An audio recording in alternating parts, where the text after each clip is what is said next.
Soldier!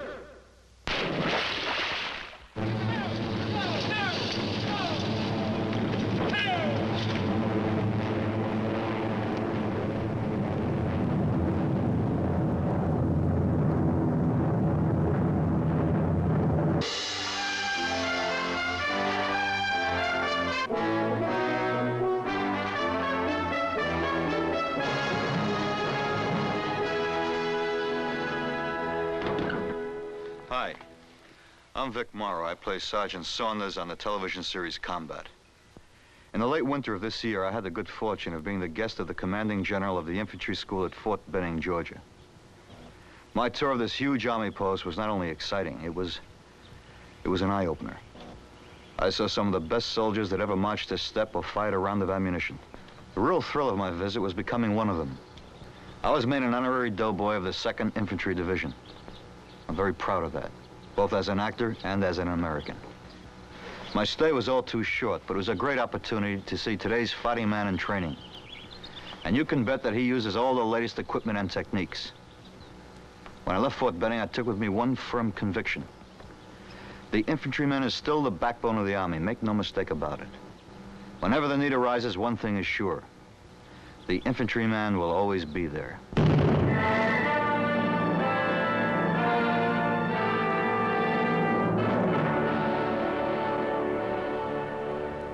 In 1756, the infant American colonies were still tied to the apron strings of Mother England. In that same year, the British found themselves tied up in the knots of a French and Indian war. They hired a mercenary sharpshooting Yankee named Rogers, and he and his band of woodsmen became known as Rogers Rangers. And so the forerunner of the American infantryman was born. Trained he was not, but he was willing to learn. Rogers was a poor disciplinarian, but he did set down a list of standing orders that were gems of simplicity. Don't forget nothing. Order number 2 made sound sense. Have your muskets clean as a whistle, hatchets scoured, 60 rounds powder and ball, and be ready to march at a minute's warning. The Rangers took order number 3 at face value. When you're on the march, act the way you would if you were sneaking up on a deer. See the enemy first. But order number 10 sometimes got confusing. And if we take prisoners, we keep them separate till we had time to examine them, so they can't cook up a story between them. Came the revolution, and the book of the American infantryman opened to its first page. He was a bookkeeper, a cobbler, a blacksmith, and a farmer. They called him Minuteman. He lacked training and his musket was unwieldy. Untutored in the military arts, the civilian soldier walked into a hail of organized fire.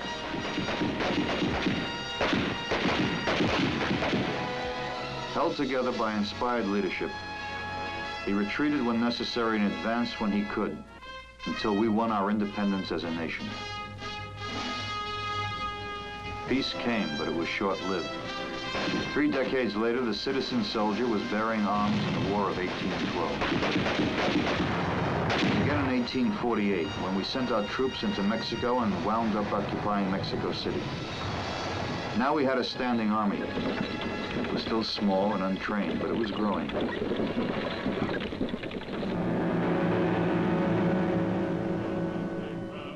All of these military actions were but a prelude to the thunder of the Civil War. A call to arms was heard and answered. We are coming, Father Abraham, with 300,000 more. We are coming, Father Abraham, with 300,000 strong. With 300,000 strong. With 300,000 more. The Spanish-American War was a conflict that wasn't particularly large or bloody. More American casualties resulted from disease than from Spanish gunfire. At the Battle of San Juan Hill, Teddy Roosevelt led the charge which broke the Spanish spirit. But it was the infantry that captured the San Juan blockhouse. Throughout the wars that saw America develop into one of the great powers of the world, the citizen soldier reached his maturity as a fighting man. In World War I, he acquired a name, Doughboy. Regulars from the small American army and thousands of new recruits were hurriedly taught the techniques of trench warfare and prepared for combat.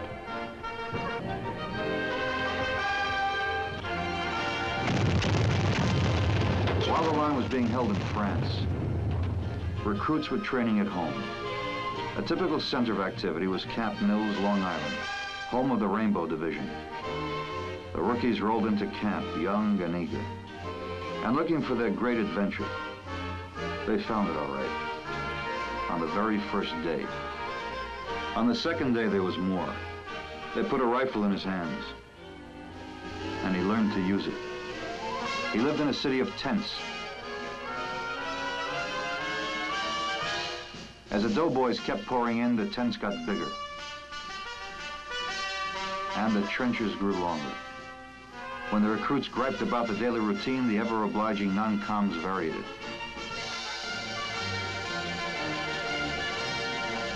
Naturally, all of this outdoor exercise whetted the appetites of growing doughboys.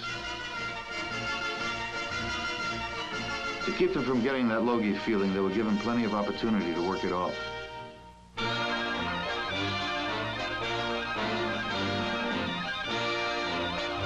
Their basic training completed, the men of the Rainbow Division received orders to ship out. They began their great adventure and were given a send-off as old as war itself.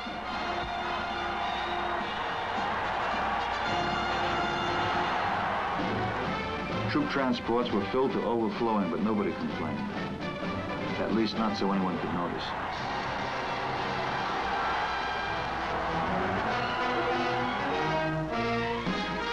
When they arrived in France, the excitement of the doughboys was matched by the warmth of 50 million waiting Frenchmen.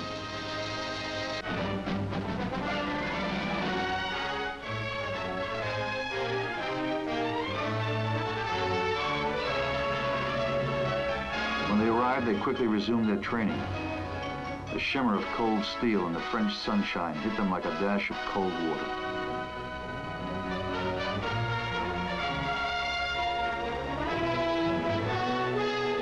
They realized they were in a war. From now on, they would put their training to use in the trenches.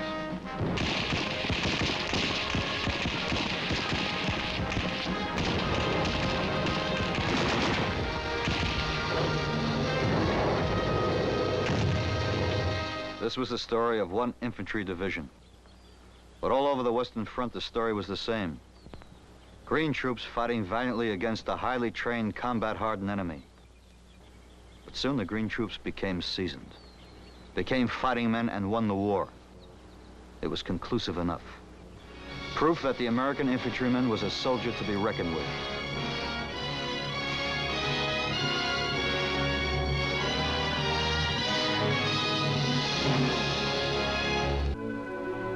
(1928), and the infantryman's training was improving. He learned better ways to set up and administer a command post.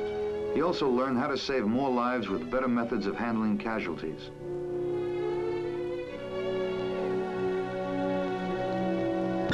And the day was past when a squad or platoon would execute an unprotected charge across no man's land. Cover and firepower became the rule. Details were worked out for new techniques of deploying an entire battalion on the defensive.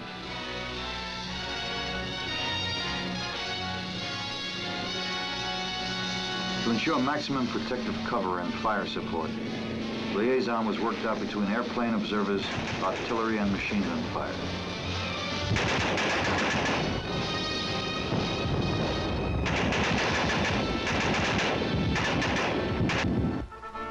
In 1940, the term amphibious took on importance and the ever-changing face of the infantryman came into even clearer focus.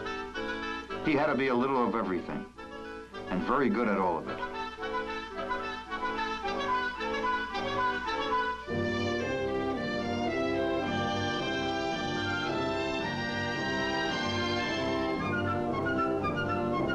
One item was standard. Then, as now, it punctuates all phases of training. His gear and dress became more streamlined, and so did he.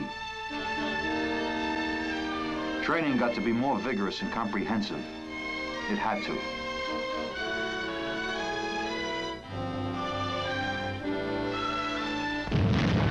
It enabled him to do this in Europe.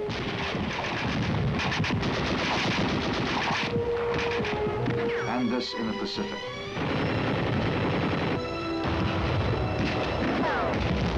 The action in Korea taught us even more lessons about combat.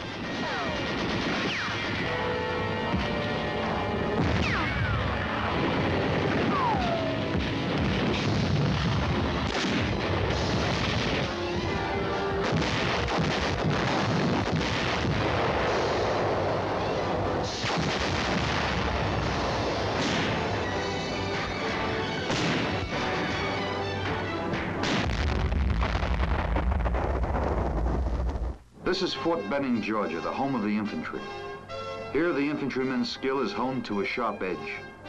The scope of his learning is the broadest it has ever been. And while on duty, he keeps mighty busy. Double time is the rule rather than the exception. Water! Please, take!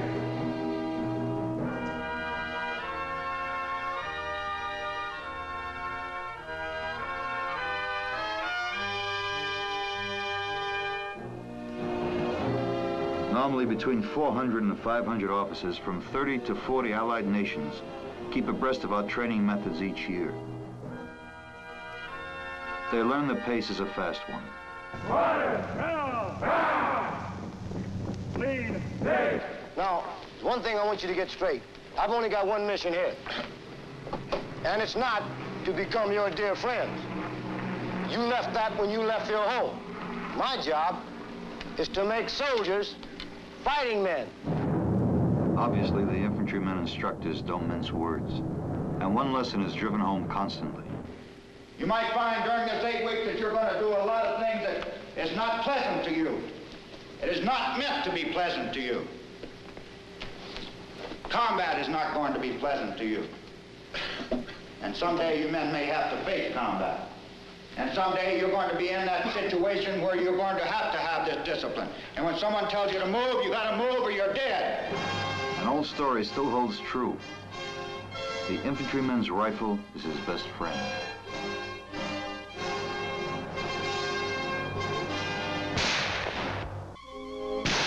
He sharpens his shooting eye on cardboard enemies.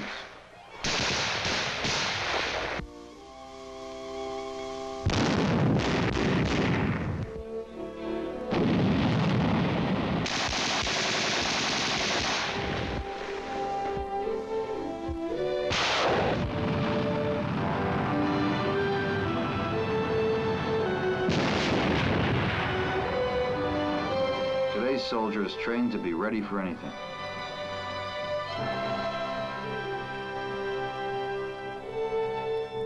He also studies theory in a modern classroom. Later, he'll apply it in the field. The workroom is aptly named. There's plenty of it. These students learn the techniques of military communications.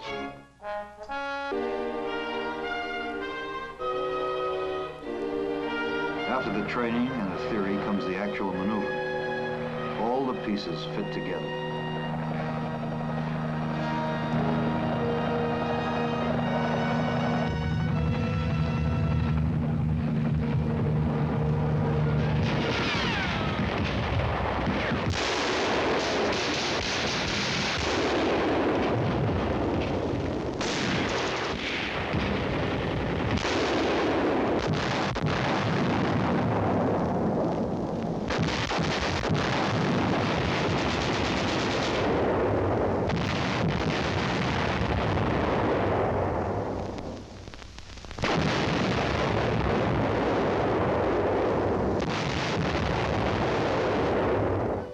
Rogers Rangers to Merrill's Marauders to the modern Ranger. A further refinement and another face of the infantryman.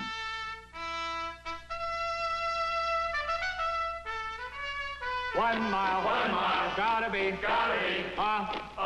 Ranger, all the way, halfway, how far, These men have temporarily lost their identity. While they train, an individual answers to the name of Ranger.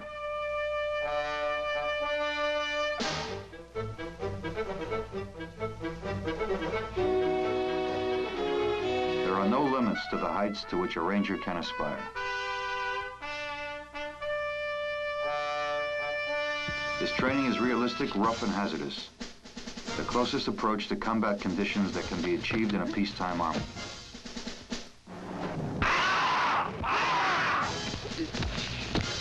The pugil stick is an asset to bayonet training. These logs are heavy, and you have to be rugged to be on the receiving end. This can be played as a game, but here it's used to sharpen the competitive spirit. The Ranger student is taught how to use explosives for demolition work.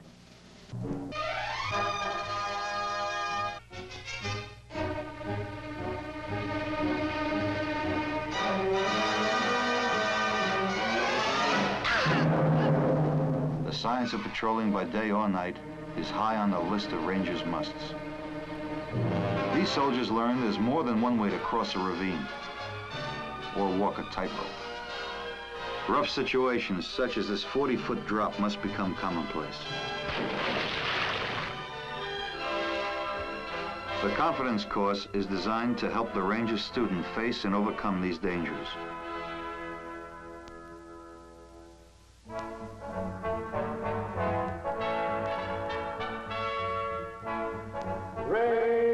Ranger!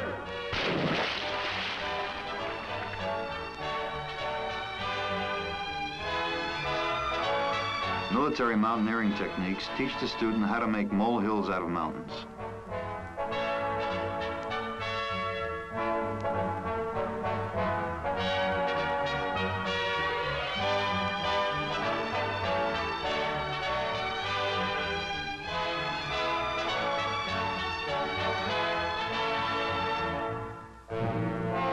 He learns to know which reptiles are poisonous and which are not, which are edible and which are not. Every man must become intimately acquainted.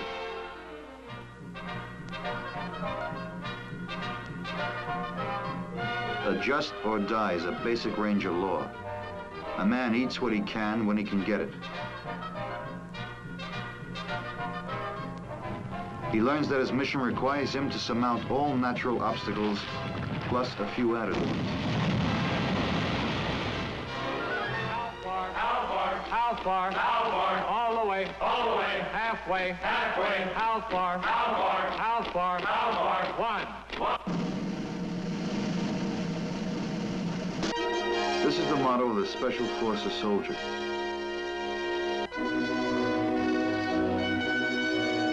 Another step to the future.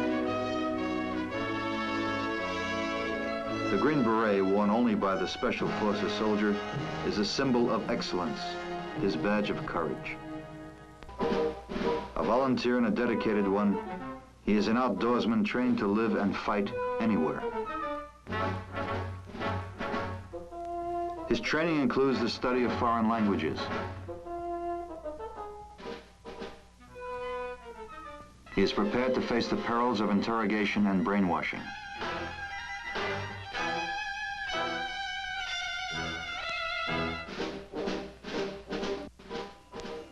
He learns the International Morse code and transmits at the rate of 18 words per minute.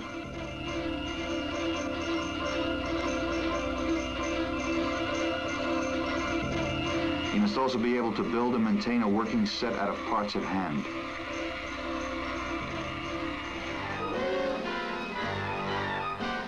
He must have more than a passing knowledge of judo. And judo's deadly extension, karate.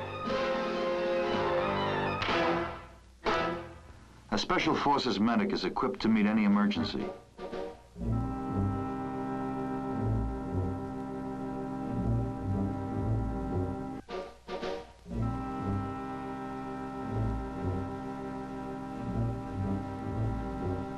To the Special Forces soldier, there's no such thing as an unscalable cliff.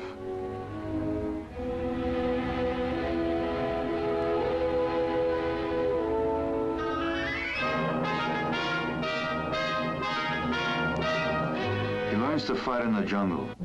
The Panji trap is a camouflage pit at the bottom of which needle-sharp bamboo stalks are embedded. The traps are mined with hand grenades. To survive, a Special Forces team man must be prepared to fricassee anything from A to Z. In the jungle or anywhere, he'll make it. Also, he must be a good pathfinder, which means he has to know his area orientation. Cliff, wall, or thin air. The art of rappelling is the quick way. The Special Forces man goes from student to instructor when his mission takes him to smaller countries struggling to remain free. In this role, he serves both as teacher and ambassador. His mission may take him anywhere. Here, the Special Forces soldier makes good use of another traditional best friend.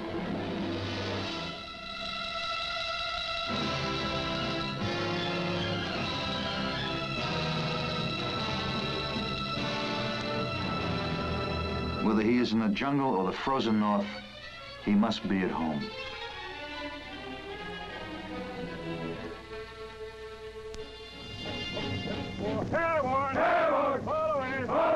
The infantryman takes a giant step up when he volunteers to be an airborne soldier. Incoming trainees get a preview of what's in store for them. This is the beginning for every soldier. His boot must be the mirror of himself.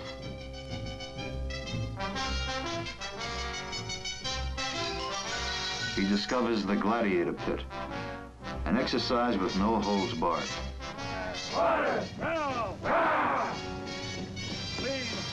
And he must keep in shape. The training of an airborne soldier is a careful process.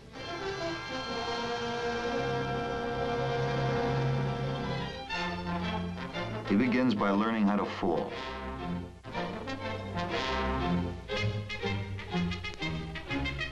And how to exit from an airplane with proper body position. Man, you're not making good parachute landing fall. In order to make a good parachute landing fall, you're going to have to put your feet and knees together and shift it over toward the ground. Soldier, you're not paying attention to me. You're not mentally alert. Get out and get 10 push-ups. The student is sloppy. He pays a penalty. But nobody feels slighted. Trainees go through pre-jump procedures in a mock airplane.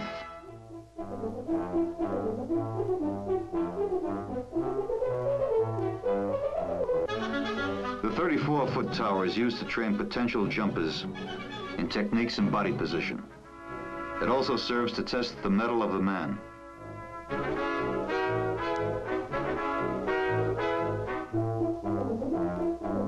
Each student is given individual attention by his instructor.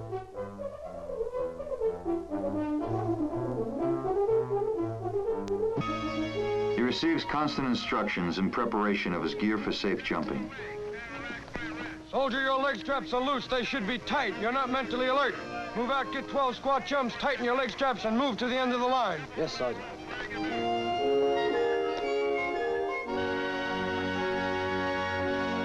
A wind machine serves to give him experience in collapsing a parachute in high winds.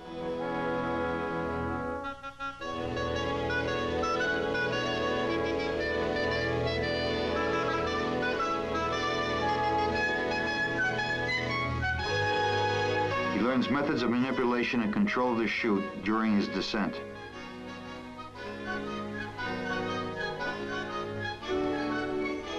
You leave it rank. All right, take them high with a birdie fly.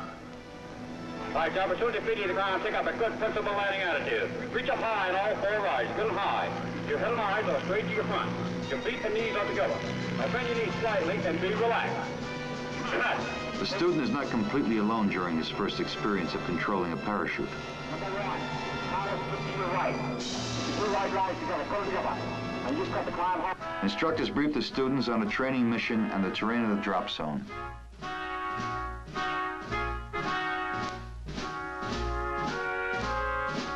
Trainees board up in the plane, their first actual jump is at hand. Perhaps the only exception to the rule that a rifle is a soldier's best friend is his parachute.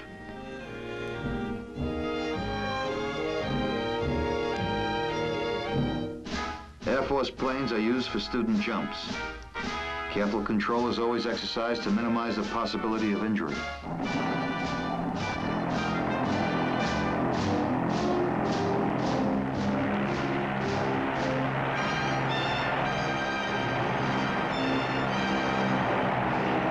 Four more jumps and these men will receive their paratrooper's badge.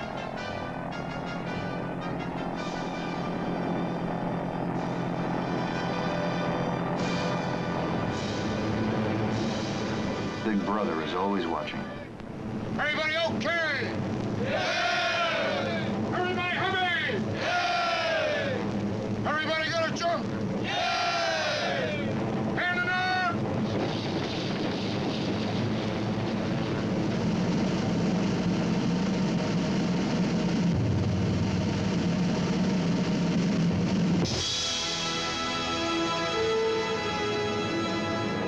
In 1784, Benjamin Franklin wrote, "Where is the prince who can afford so to cover his country with troops for the defense, as that 10,000 men descending from the clouds might not, in many places, do an infinite amount of mischief before a force could be brought together to repel them?"